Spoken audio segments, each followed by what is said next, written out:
Hello and welcome to my last video for learning development. Today I will be talking about 5 theories that I will be implementing into my practice or that I found important.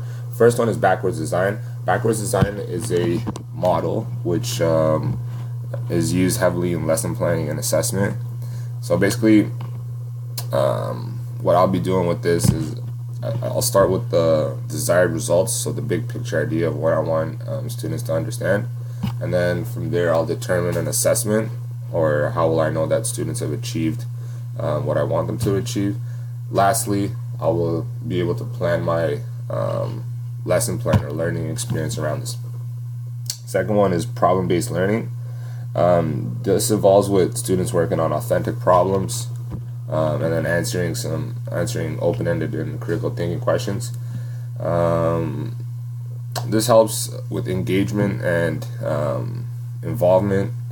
For example, I would ask students to collect and organize information from sources, make predictions about things that could happen, and then roll out the experiment. So for example, like in science, have students predict what's going to happen, and then experiment, or so students form a hypothesis, experiment, and then see if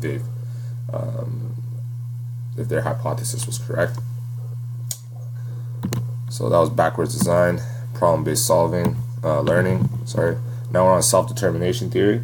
So self-determination theory addresses motivation, more specifically extrinsic and intrinsic motivation. So basically it deals with 3 main concepts: our need to be independent or autonomous, our needs to be to relate socially to others, and then our needs to exhibit competence.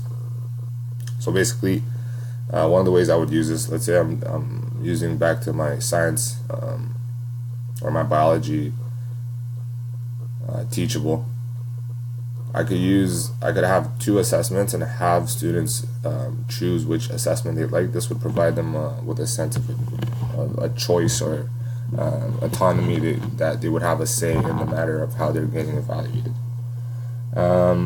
Fourth one is effective feedback. So effective feedback has been shown by researchers that is one of the most influencing factors in student learning.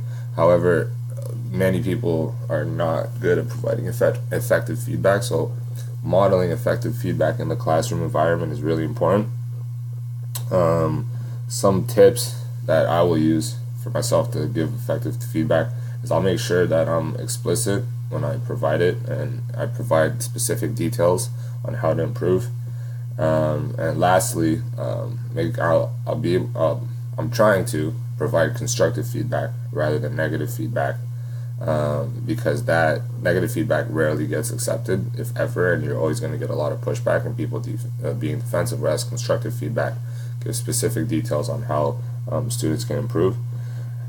And lastly, I want to foster a culture with the growth mindset. So growth mindset deals with a mentality of viewing challenges as opportunities, and being resilient, and being able to persevere through difficult situations or content or questions, rather than just giving up and saying I can't do it. Growth mindset also has to do with the ability to accept feedback. So these 2 points actually are pretty closely related.